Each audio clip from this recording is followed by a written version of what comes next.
This happens in the same speed as the king of diamond coming back like this, and then they switch places again so that I can put the nine of clubs down. Meanwhile, we've palmed and we caught and we palmed the king of diamonds.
I am Daniel Madison. Thanks for choosing to spend a bit more time with me and Charlie Madison today. We both really appreciate it, so thank. I know a lot of people tuning into this video today were expecting the results from my black magic experiments. I have been learning black magic and I will share the results with you soon. I've filmed everything. Something happened which I just can't get my head around, and there's no way of showing it to you without you thinking it's some kind of trickery. So I just need to deal with that, process that, and find a way to share it. So stay close. I will share the results of that soon, and I'm deadly serious. I'm no joke about this. I'm really learning black magic.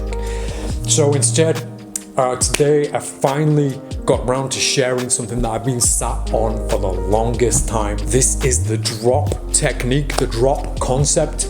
I implore you and I encourage all of my students to master this dangerous, this risky sleight of hand technique, because the amount of things that you can achieve with it are off the charts, Charlie. It's unreal. Would you not agree? Thank. This is a risky, a dangerous sleight of hand technique. Now, why would I encourage people to do something that has such a high risk level? Well, this and sleight of hand techniques and moves like this hopefully will encourage you and will help you develop your confidence when it comes to executing sleight of hand techniques, any sleight of hand techniques, in front of an audience, in front of a participant, in front of Susan Sausage, no matter how dangerous they are. When I'm doing the gambler's cop, for example, I always show it off. I always hold my hands up like this, because this helps me understand and learn audience management. I get to learn where my audience are looking, and at times when I know they're not looking and they're not going to see what I'm holding in my hands because they believe nothing's in my hands, I can hold my hands up like this, show the card in clear plain daylight, and nobody will see it because they're not subconsciously or consciously looking for anything because they don't know anything's happened. This technique, you are executing the dangerous moment right in front of somebody's eyes, right as they're stood right in front of you. And the only way that you can hide this technique is by executing this move 100% correct. Before we talk anymore, this tutorial is going to start with basic exposure of the technique, and then we'll get into the serious details. Don't be scared off, don't be worried, don't think, oh, I'm not going to do this because it looks too difficult. It's like anything. Once you get used to it and once you learn it, you realize the true limitations of it are not as low as you might think. This is highly achievable. It's something that I do all the time, and it's something that when you master it, you'll be doing it all the time too, and you'll come up with your own ideas to apply this move too. So here's the idea. We're going to use the 9 of club and the king of diamonds. Of course, Charlie. Now I'm going to hide the 9 of club behind the king of diamond on my Charlie cam, and I'm going to hold these cards in a not a recommended fashion, not a conventional fashion, from top to bottom like this. So finger 2, finger 3, thumb at the bottom, right? And finger 1 is allowed to press down on top of those cards. Now I've got this camera at this weird angle because it's the only angle that I can really teach this method to. Did I say that correctly? I think so. So with the cards held together as one, this hand, my free hand, my right, is this my right hand? My left hand needs to create this action of going forward and then coming backwards, face up, because what is happening is, and for example, I put the box in the way intentionally. We'll get to this. Now I've given myself justification to move this box out of the way with my empty left hand. So I show the king of diamond. Now my free hand sweeps that box out of the way, face up, as these two cards go face down, and now as my hand retracts and comes back, it's open now, and then it's going to close as it comes back. I drop that king of diamond into the palm as it closes into a gambler's cop. You got it, Charlie.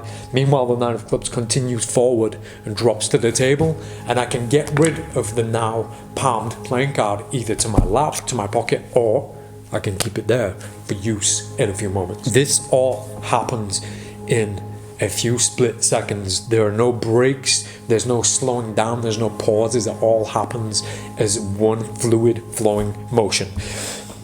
Many times, and I think I even did it in the demonstration, I'll pretend to clear, to wipe some magic dust off of my close-up surface. What the hell is magic dust, Charlie? I don't know, nobody else knows, but it looks justified, as if I'm moving or I'm clearing dust off the table. Why?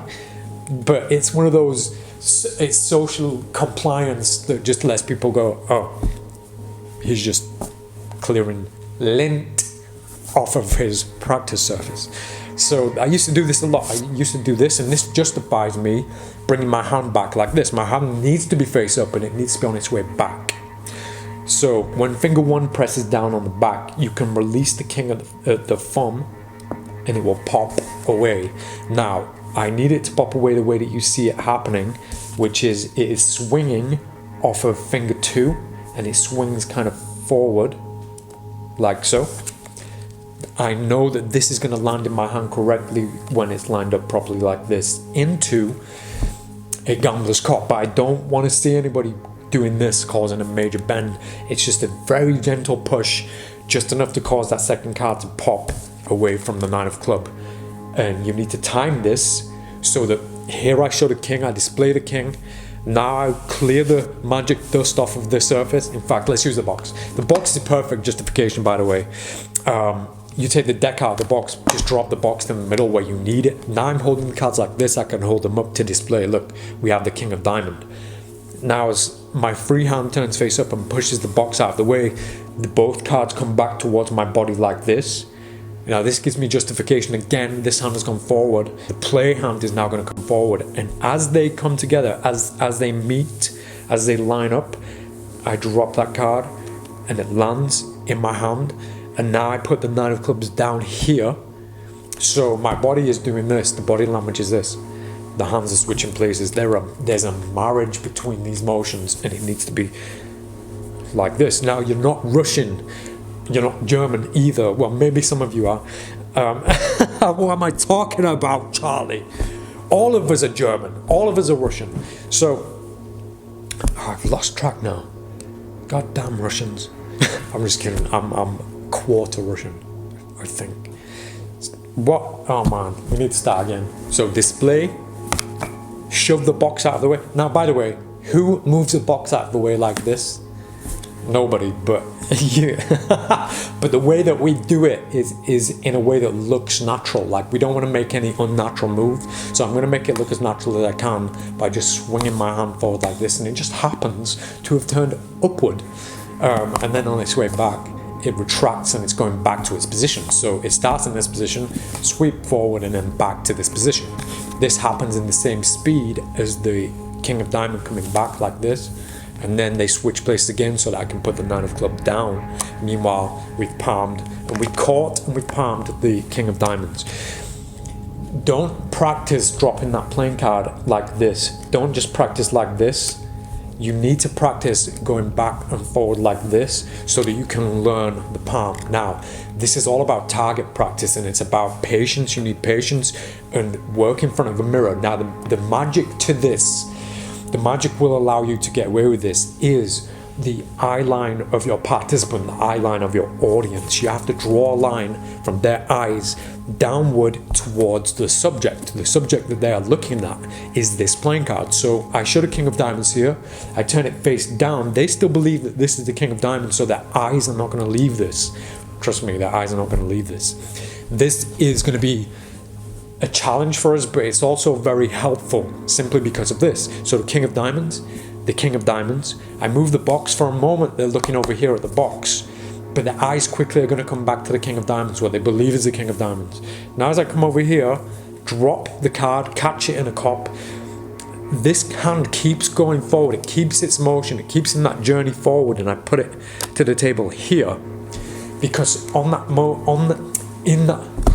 that journey from here to here, their eyes are following it. So when this happens, the drop, they're not following this hand, they're following this hand because they want to keep their eye on the playing card that they believe is the King of Diamonds. This gives us a great opportunity to relax a little bit, and thinking about that eye line. From that eye line, you're drawing a line down to the moment of deception. So you're drawing a line down to the subject here.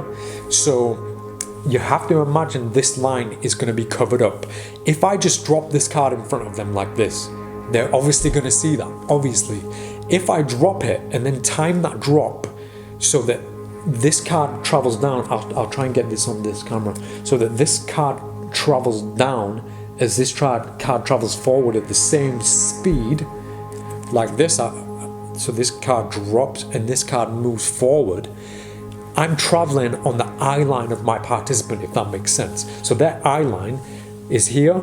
The card is in the way of that eye line. This offers perfect shade to this card, which is in that eye line, were it not for this card blocking their vision.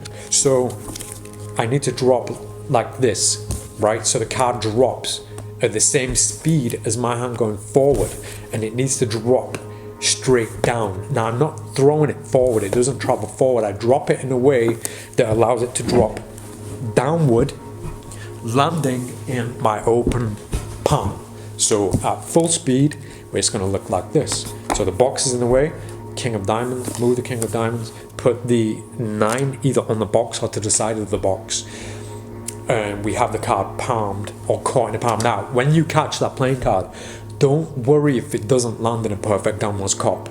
Many times I will catch it here, many times I'll catch it all the way up here, sometimes I'll catch it in the weirdest positions, but as long as I'm aware that it's hidden, then I know that I'm okay. One thing that you need to pay attention to when that card drops into your hand, do not panic, do not overreact, and do not clench your hand as if grabbing something.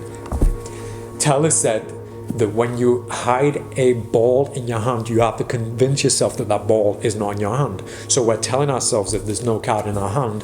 This conveys and transmits the message that we're not holding anything. If that card lands and all of a sudden we go like this, that's an unusual moment for the participant to see. Like, why did he do that with his empty hand? Now we've let them know that we're holding something. So when the empty hand travels forward to move that box, what will help you greatly is you start with your hand retracted in a natural resting position, like so, fingers bent in a little. When you move that box out of the way, you want to extend your fingers so you have an open flat palm, an open flat hand. This way, by the time you get back to your position, your hand is already naturally curling, and we take advantage of that naturally relaxed hand because when the card lands, the hand is already curling into its relaxed position anyway, and this is what causes the card to be palmed perfectly in that hand, or thereabouts. Look how I caught it this time. Like, it's not a perfect palm, but I know it's hidden from my participant's eye line. Back to the box. The box is in the way. I display the card for a moment. I move the box. Now I take the card like this. I've caught the king of diamonds and nine of clubs is here. Now, if the box, for the box to have been in the middle anyway, suggests that we're going to use it, or suggests that it has a purpose, otherwise it wouldn't be there. Now I'm moving it forward and I need to justify that. So this is a suggestion that the playing card is going to go under the box, so it needs to be here where the box is, and this is my justification for moving it out of the way. So king of diamonds, I move it, now I put the card where the box was. Now it allows me to pick the box up and put it on top of this card. Meanwhile, just think about what's happening now. All of the attention is on this card, this box, and this hand. Nobody gives a flying swear word about this hand because it's not doing anything. I'm only holding one playing card. I'm apparently doing very little, Charlie Madison. So this means that this hand can relax and not do anything and be unsuspecting. Meanwhile, this hand is a dirty little boy. Display the card, sweep, drop, put the card down. Now move the box over here and relax back, and the work is done. Now the rest is about your performance, what you're going to say, how you're going to reveal this, and then what's the point of it. And now it's up to you. That's up to you how you've done it, because you've now successfully switched what was apparently the king of diamonds to the nine of clubs. Okay, if I'm doing that and there's nothing else to put in the way of that plan, nothing to put on top of it, or nothing to help or aid the trick, it stops making sense a little bit. But if you watch king of diamond, sweep the dust, now put the playing card down carefully and invite your participant to press the hand on top, put the finger on top, or just simply turn it over. When you backtrack that and when you think about the whole magic dust moment, it still ties in. It's almost like I was preparing the area for the moment of real magic, if that makes sense. The two most important things I need to know about this, first of all, we've already mentioned, do not, when you catch that card, do not grab that card like this, because you're just conveying that you're holding something, that you're conveying that you've caught something, which gives the whole thing away. The second thing, I've said this so many times in the past, do not ever look at the deception. Do not ever look at the deception. You will be tempted to look at this hand to make sure you've caught it properly.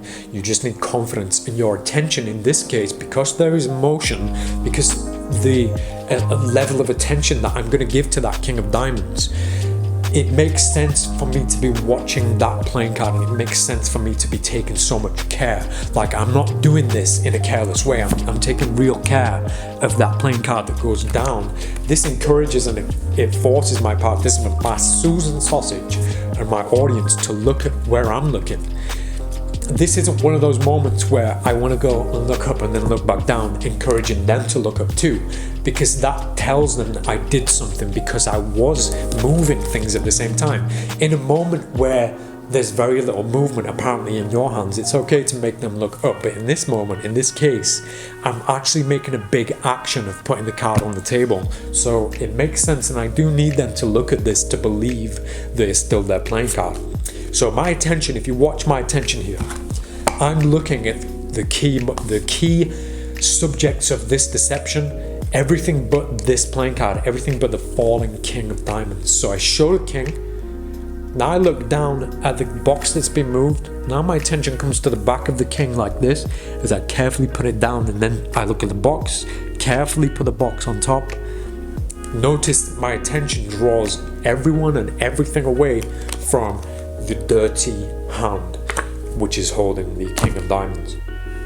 I implore everybody watching this, I encourage you, master this move, practice, don't stop practicing, do it in front of a mirror. Eventually you will become fluent, you will become fluid at this, and on your own, before I even start teaching things that you can do with this, you'll discover some truly wonderful things that you can do with the drop technique, with the drop concept. I'm Daniel Madison. I'll see you in the next video.